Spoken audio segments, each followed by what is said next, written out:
Eu sou David Thiago Conceição e nesse vídeo vou mostrar como você pode conectar o seu aplicativo a um servidor na internet. Nesse vídeo você vai conhecer como você pode conectar uma aplicação Android a um servidor utilizando o protocolo HTTP, como você pode interpretar uma resposta no formato JSON e como você pode executar esse processamento de requisição e processamento da resposta em uma thread à parte, ou seja, como você pode fazer com que a sua aplicação execute em duas threads. Para demonstração, eu vou fazer com que a minha aplicação conecte um servidor disponibilizado na internet. Eu vou conectar no OpenWeather.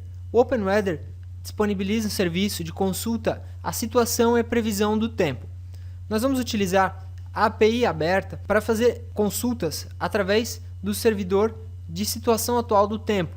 Nós vamos efetuar consultas para receber respostas no formato JSON. Como exemplo, eu vou utilizar aqui uma URL que retorna a situação do tempo para Blumenau, na linguagem português e com unidade de medida em metros. Com isso nós recebemos o JSON, que é um arquivo de informações estruturadas semelhante ao XML ou outros arquivos de informação. Nós temos aqui vários dados e nós vamos, dentro da nossa aplicação, extrair os dados que representam a situação atual do tempo. Eu já tenho o meu Eclipse aqui aberto e vou começar criando uma nova aplicação aqui, que eu vou chamar aqui de consulta tempo. Vou alterar aqui o namespace, alterar os outros indicadores aqui. Finalizando, nós temos nosso aplicativo criado. Eu vou começar ajustando aqui a tela que é gerada e vou definir um ID para o TextView que é gerado aqui. Esse texto vai receber o resultado da nossa comunicação com o servidor. Depois de ajustar o identificador, eu já posso salvar aqui a nossa tela principal e começar a trabalhar no componente que vai fazer a comunicação com o servidor. Por padrão, os aplicativos Android têm uma thread que é responsável por efetuar o desenho da tela e as interações com o usuário. Para que a nossa aplicação não tenha problemas nem de performance, nem de travamento, o que eu vou fazer é criar uma nova thread. Essa thread vai ser gerenciada para mim por um componente chamado AsyncTask. Então eu vou criar uma nova classe aqui que vai estender AsyncTask. Eu vou chamar aqui de consulta situação tempo e vou mudar aqui a herança dela. Vai estender AsyncTask. O AsyncTask ele cria uma nova thread para a gente. Por padrão ele recebe três tipos genéricos. Os parâmetros que vão ser passados para ele. No caso aqui nós vamos receber o parâmetro vazio. Em seguida o indicador de progresso. Também não vai ser necessário retornar nenhum indicador de progresso. E por fim o resultado da operação. No caso aqui eu vou retornar uma string com a descrição da situação do tempo que eu extraí lá dentro do JSON. Finalizando aqui, vai ser criada uma nova classe e essa nova classe já vai ter um método chamado doInBackground. Esse método vai ser chamado automaticamente pela classe para a gente e vai ser o trecho de código que vai ser executado em background, em uma nova thread. Por padrão, quando esse método for encerrado, a classe vai chamar o método chamado onPostExecute, que é o método que a gente pode utilizar para publicar o resultado do processamento. Para facilitar aqui, o que eu vou fazer vai ser criar uma interface para que os clientes que queiram utilizar a consulta da situação do tempo implementem essa interface e recebam a resposta de forma assíncrona. Então eu vou criar aqui uma interface que vai ter apenas um método, que vai ser onConsulta concluída. E vai receber o quê? Vai receber só uma string com a situação do tempo. O que eu vou fazer agora é criar um construtor que recebe uma instância de consulta listener, para que ao final do processamento essa instância seja notificada de que a comunicação com o servidor foi concluída.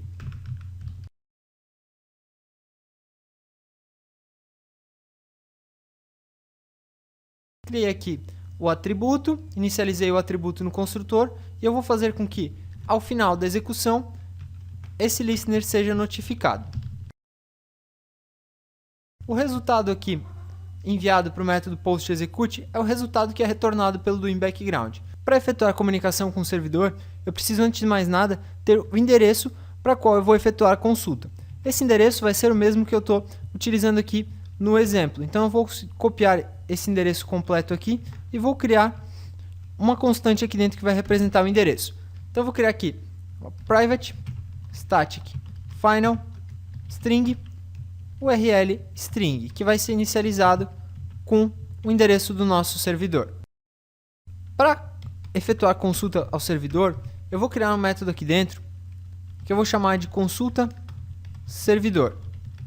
Esse método vai retornar uma string contendo o resultado da comunicação com o servidor. Dentro do consultar servidor, eu vou precisar criar um leitor que vai ser responsável por carregar a informação disponibilizada pelo servidor, mas ao mesmo tempo, ao final da comunicação, eu vou ser obrigado a fechar esse leitor. Então eu vou criar aqui um input stream que eu vou utilizar para a leitura das informações e vou posteriormente garantir que esse input stream é fechado lá no finally. Agora eu preciso abrir uma conexão com o servidor. O que eu preciso fazer aqui, antes de mais nada, é criar uma nova instância de URL. Essa nova instância vai receber o endereço do nosso servidor aqui. Então vai receber lá o URL string, vai ser responsável por abrir uma conexão com o servidor. Quando a gente abrir uma conexão com o servidor, podem ocorrer várias exceções. Como a gente pode ver aqui com o Ctrl 1, que ele sugere aqui para a gente adicionar uma declaração de que a gente está lançando uma exceção dentro do método. E é isso que eu vou fazer. Meu consulta servidor vai retornar lá uma IOException que pode ocorrer na comunicação com o servidor. O que a gente vai manipular agora é a conexão que foi aberta. A gente vai setar lá um tempo de leitura, um timeout de leitura, ou seja, quanto tempo eu vou aguardar para ler uma informação dessa conexão. Nós vamos setar um timeout para abrir a conexão propriamente dita. Nós vamos setar qual é o método que nós estamos utilizando para requisição. No caso aqui nós estamos utilizando o método HTTP GET. Depois, nós vamos definir que essa conexão é uma conexão de entrada de dados, nós vamos fazer input de dados através dela e vamos efetuar a conexão propriamente dita. Com isso, nós vamos abrir a conexão com o servidor. Com isso, nós podemos utilizar aqui um input stream para começar a ler essas informações. Eu posso efetuar a leitura através de texto. Eu posso utilizar aqui um header para efetuar um stream de entrada de texto, bastante simples. Com isso eu já posso retornar lá a string com o conteúdo que foi lido. O que eu preciso é fazer um ajuste aqui de compilação, retirar lá o return null que foi gerado pelo compilador, e eu preciso agora tratar lá dentro do doing background o IOException que eu declarei lá no nosso método de consulta com o servidor. Com isso a gente já tem a mensagem retornada pelo servidor. Essa mensagem retornada pelo servidor tem várias informações organizadas aqui. As que me interessam estão dentro lá de weather. O que nos interessa aqui é o identificador, qual a situação do tempo e qual é a descrição da situação atual do tempo. Então o que eu vou fazer é criar um método que vai ser responsável por obter as informações lá de dentro. Esse método já vai também retornar o texto contendo o código da situação atual do tempo e a descrição. Então eu vou criar um novo método aqui que eu vou chamar de interpreta resultado e que vai receber lá o resultado da comunicação com o servidor. Eu vou começar criando aqui um objeto JSON. Então eu vou criar aqui um JSON Object, que vai ser o que? O novo JSON Object. Eu vou chamar um construtor que recebe uma string. Essa string vai ser interpretada pelo JSON Object e vai ser gerada uma instância válida. Caso ocorra algum problema nessa interpretação, uma exceção vai ser lançada, um JSON Exception vai ser lançado.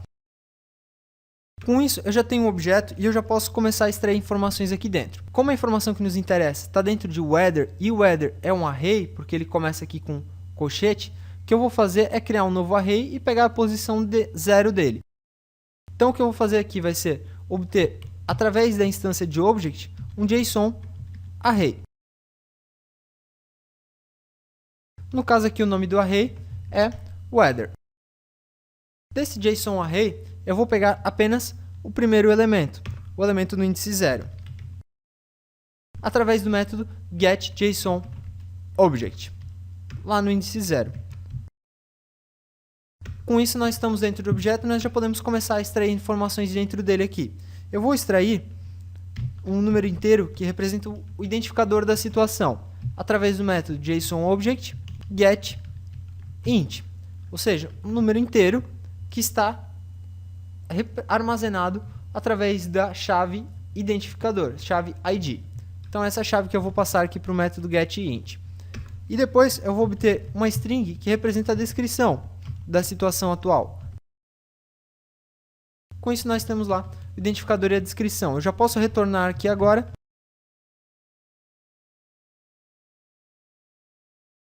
Com isso eu já interpretei a minha resposta. O que eu vou fazer agora é corrigir o erro de compilação que foi gerado. Com isso a gente já está comunicando com o servidor e interpretando a resposta. Tudo que eu preciso fazer agora é na nossa activity principal implementar a interface que nós definimos. Vou adicionar lá um método.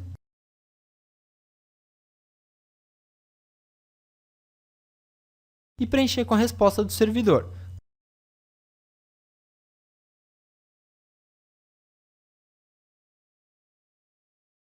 O que eu preciso é só setar o texto aqui.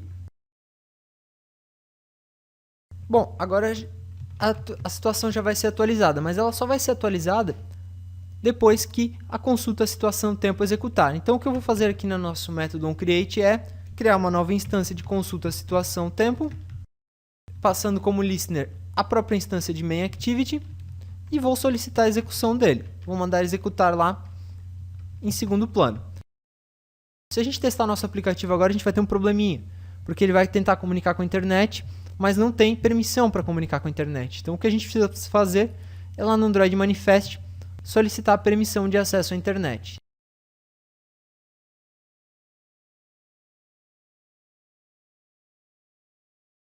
Basta executar a aplicação lá no emulador, que a gente vai ver que em alguns instantes ela já efetua a consulta da situação do tempo como planejado. Temos lá a tela inicial, logo em seguida ele atualiza com a situação do tempo conforme a gente consultou lá no serviço.